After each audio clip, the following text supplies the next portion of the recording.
ఒకప్పుడు నా జీవితం యేసు క్రీస్తును కొన్ని దినాలు నమ్మలేదు, కానీ ఆ రోజు నేను వాళ్ళని ఎదిరించాను. ఎక్కడి నుంచో వచ్చే చేస్తున్న రేపీలు దేవుళ్ళు లేరా అని ఎదిరించినప్పుడు వాళ్ళు ఒక పత్రిక ఇచ్చారు. పెద్దవాడివే కానీ ఇది ఇప్పుడు ఈ యొక్క ఎడపాట్ల ప్రభా నీవు ఆ యొక్క గొప్ప ప్రభా నాయన తండ్రి జాతిని తీసివేసిన దేవ, ఇలాగ ప్రభా నాయన ఈ యొక్క విజయనగరం జిల్లాలో నలుదిక్కులుండి ప్రభా నాయన నీ బిడ్డలు నాయన ఈ విధంగా ఏర్పాటు చే యొక్క ప్రభా వాళ్ళని ఎక్కడ ప్రభా నలుదిక్కులుండి నాయన నీ బిడ్డలు నాయన నీవు ఏర్పరిచి ఇలాగ ప్రభా వాళ్ళకి స్వార్థ చేయమని ప్రభా నాయన మమ్మల్ని నడిపించిన దేవా నీకే నాయన నీవే దీవించి నాయన సహాయం చేసి నా దేవా మాతో మాట్లాడిన తండ్రి పంపించిన మా తండ్రి ఇది నీకు శాశ్వతం కాదు, ఆ యొక్క లోకం శాశ్వతమైన ప్రభా నాయన ఈ లోకానికి ప్రభా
వారిని వాస్తవులారా వారిలో ఎవరైనా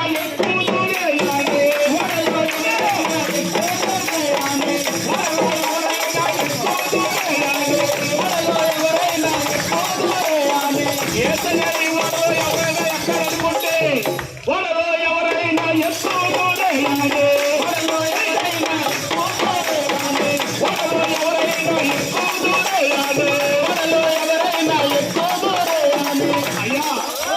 సిలువ జెండా పెట్టి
ఎవరైనా వాడలో ఎక్కాలనుకుంటే సిలువ జెండా పెట్టి పిలుచుచున్నదైనా వాడవల్లి పోవుచున్నది ఆ పరమ గురిని కాపుకొని దరిచేరే తండ్రి సర్వ కారణములకు కారణభూతుడువు ఆధారభూతుడువు ఆదిను అంతమైన వాడువు ఆది శంభూతుడిని స్తోత్రాలు. ఈ దినము శుభదినం మహాదినము. మరోసారి ప్రభా కొన్ని నెలలు సంవత్సరాలు నాయన నీ పరిచయంలో వాడుకోవడానికి తీసుకొచ్చిన దాన్ని బట్టి స్తోత్రాలు. నాయన ఎన్ని ప్రాంతాల్లో నాయన ఏ వీధుల్లో నీ మాటలు ప్రకటించామో ఆ వీధులన్నీ కూడా నాయన బంధకాలు విడిపించబడడానికి వెలుగుతో నింపబడడానికి వారికి ఉన్న సమస్యల నుంచి విడిపించబడడానికి వ్యాధిగ్రస్తులు ఉండే స్వస్థాయి దయచేయాలి. ఇంతవరకు మా తోటి కూడా నడిపించినందుకు సమాధానంగా సంతోషంగా ఆయన మీకు అయ్యా ఒక కృప చూపించినందుకు స్తోత్రాలు చెల్లించుకుంటూ ఇదిగో ఈ ప్రార్థన దినంతో